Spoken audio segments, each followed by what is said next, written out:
우리는 하나님과 친밀한 관계 속에서 항상 살아가기를 언제나 소망합니다.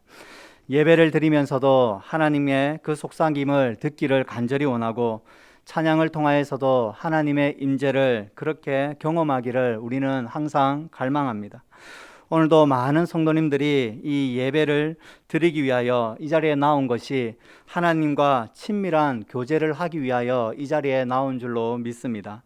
바라옵기는 하나님께서 우리 모든 성도님들 한 분 한 분을 친히 만나주시고, 또한 은혜 내려주셔서 그 힘으로 하루를, 한 주를, 한 해를 살아갈 수 있는 그러한 은혜, 그러한 복을 누릴 수 있기를 간절히 소원합니다. 매일매일 하나님과 이 친밀한 시간을 가지며 그분의 인도하심을 따라 살아갈 수만 있다면 우리는 너무나도 행복하고 참으로 기쁠 것입니다. 그런데 우리의 삶이라고 하는 것이 언제나 하나님만 경험하며 또한 하나님의 음성만 들으며 그렇게 살아가지 못한다라는 사실에 참으로 낙심이 되기도 합니다. 종종 우리는 이 하나님의 침묵을 경험하기도 합니다. 왜 나에게 아무런 말씀도 없으신지 답답할 때가 있다라는 것입니다. 저는 오늘 이 본문 말씀을 통하여 하나님과 친밀한 관계를 회복하기 위한 그러한 길을 찾아보고자 합니다. 시편 6편은 이 다윗의 참회시로 알려져 있습니다. 이 시가 어떤 배경에서 쓰여졌는지는 잘 모르겠습니다. 다만 우리가 이 다윗의 삶 속에 남자의 아내를 취하고 그 남편을 살해했다라는 것은 우리가 익히 알고 있는 사실입니다. 다윗은 이 죄로 인하여 하나님의 침묵을 경험했습니다. 하나님의 침묵이 무조건 죄 때문만은 아닙니다. 그런데 오늘 본문에서 보여주는 이 하나님의 침묵은 죄라고 하는 것이 하나님의 침묵을 가져다 주는 것을 우리는 보게 됩니다. 죄는 하나님의 은혜가 우리에게서 사라지게 만듭니다. 우리는 이 죄에서 반드시 벗어나야 합니다. 그 방법이 바로 회개입니다. 회개는 하나님의 친밀함을 갈망하는 자들이 즐겨하는 반응입니다. 다윗 역시 하나님의 침묵을 경험했고 다시금 하나님과 그 친밀함을 회복하기 위해 지금 엎드려 회개의 시간을 가지고 있는 것입니다. 우리 1절 말씀을 같이 보기를 원하는데요. PPT는 없습니다. 우리 성경책을 찾아서요. 우리 1절 말씀을 함께 보겠습니다. 여호와여, 주의 분노로 나를 책망하지 마시오며 주의 진노로 나를 징계하지 마옵소서. 시인은 하나님께서 자신을 책망하시고 징계하시는 것, 이것까지는 좋은데 분노, 진노, 이러한 감정을 담아서 징계하지 않기를 간구하고 있습니다. 2절 말씀에 보면 다윗이 육체적인 질병까지 가지고 있었으며 3절에서는 그의 영혼이 고통받고 있음을 우리는 보게 됩니다. 그러니 다윗은 지금 육체적인 질병과 영적인 침체를 경험하고 있는 것입니다. 2절에 여호와여, 내가 수척하였사오니 내게 은혜를 베푸소서. 여호와여, 나의 뼈가 떨리오니 나를 고치소서. 이렇게 말합니다. 3절에서도 나의 영혼도 매우 떨리나이다 라고 말하고 있습니다. 다윗의 얼굴은 무척 수척해 있습니다. 그의 뼈마디까지 떨리는 고통을 지금 당하고 있습니다. 그가 어떤 질병을 당하고 있는지는 자세히 알 수 없지만 그는 이 질병으로 인하여 말할 수 없는 고통을 당하고 있음에 분명히 알 수 있습니다.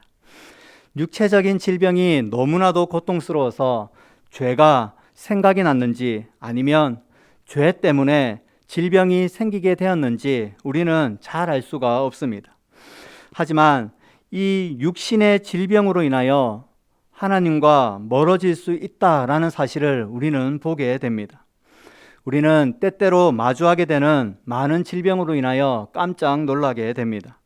평소 자신이 참 건강하다 이렇게 생각을 했는데, 그래서 모든 일을 할 때에 참으로 자신만만했는데 불쑥 찾아오는 그러한 질병은 우리의 몸을 위축되게 만들고 또한 우리의 마음을 불안하게 만듭니다. 만약 이 질병 때문에 내가 죽을 수도 있겠구나 라는 생각이 든다면 그 불안과 그 염려는 너무나도 커서 밤잠을 설치기까지 할 것입니다. 많은 사람들이 질병으로 고통을 당하며 또한 병으로 죽음에 이르는 경우가 많습니다.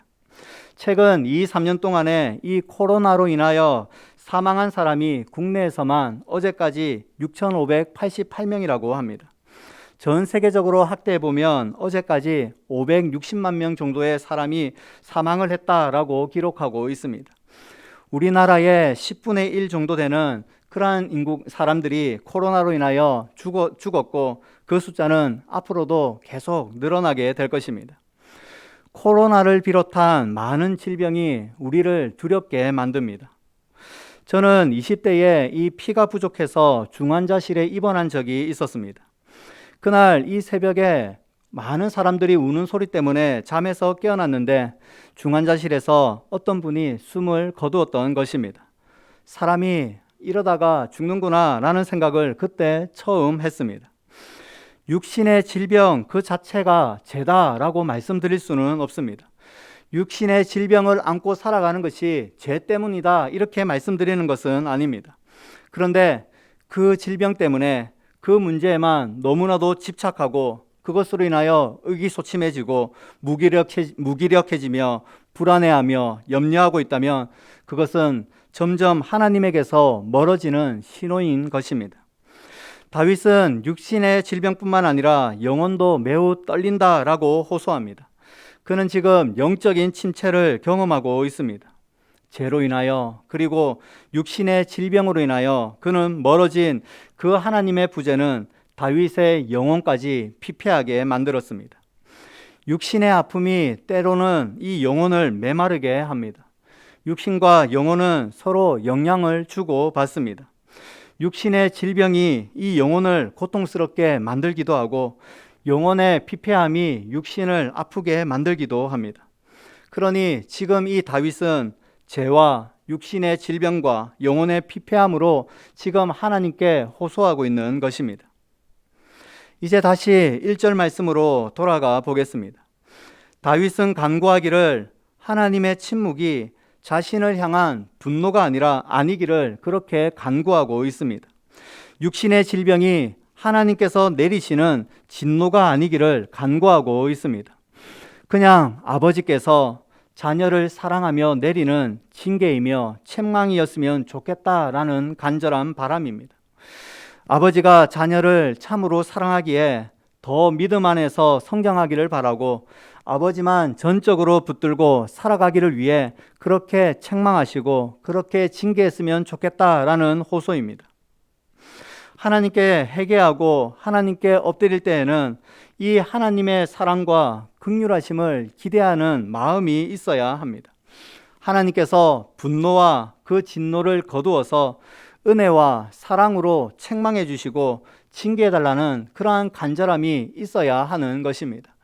진노와 분노가 아닌 하나님의 은혜와 긍휼로 하나님께서 친히 징계해 주시고 견책해 주시고 길을 보여주시고 깨닫게 해주시는 그러한 은혜를 달라고 지금 다윗은 호소하고 있는 것입니다.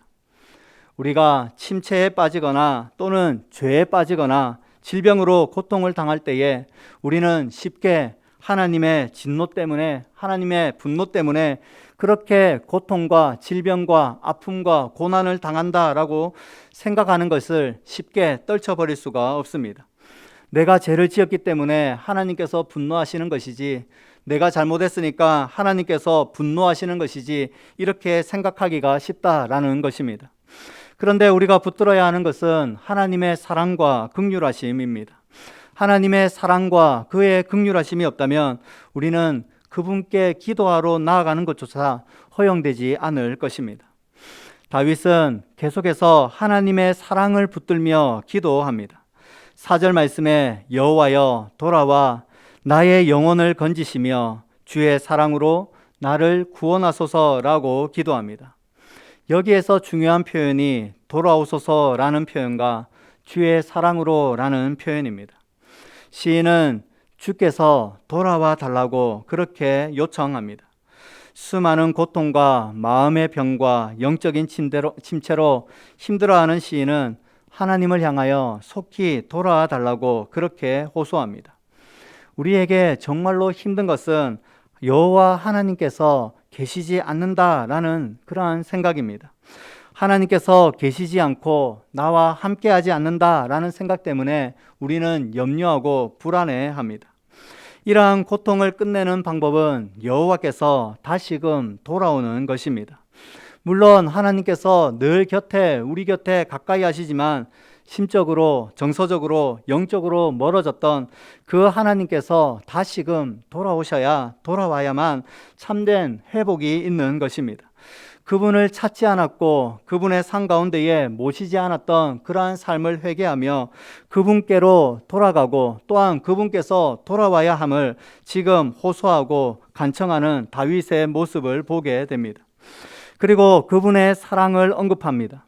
하나님은 죄에 대해서 진노하시지만 또한 사랑이 풍성하신 그 하나님이심을 끊임없이 강조합니다. 시인은 이 죄가 없었을 때 하나님께서 자신과 늘 함께하는 것을 경험하며 살았습니다. 하나님과 친밀한 시간을 보낼 때에 그분은 언제나 사랑으로 대해 주셨습니다. 그것이 바로 시인이 기억하고 있는 하나님의 모습입니다. 하나님과 친밀한 관계에서 오는 그러한 사랑을 알고 있었기에 지금도 주의 사랑으로 이 비참한 현실 속에서 구원하여 달라고 그렇게 간구하고 있습니다. 시인은 하나님께서 이 사랑을 베풀어 주실 때까지 밤마다 눈물을 흘리며 요를 적신다고 고백합니다. 죄인에게 정말로 중요한 것은 그분의 사랑을 다시금 입는 것입니다. 하나님께서 다시금 찾아오셔서 말씀하여 주시고 그의 영혼을 다시금 소생시켜 주셔야 하는 것입니다. 이 일이 일어나기 전까지는 눈물이 마르지 않아야 합니다. 눈물이 차고 넘쳐서 침대를 뜨게 하며 이불을 가득 적시는 그러한 일들이 우리에게 반드시 있어야 합니다. 범죄한 중에도 육신의 아픔과 질병 가운데 있을 때에도 영적인 공고함 가운데 있을 때에도 우리는 하나님의 그 사랑에 호소해야 합니다.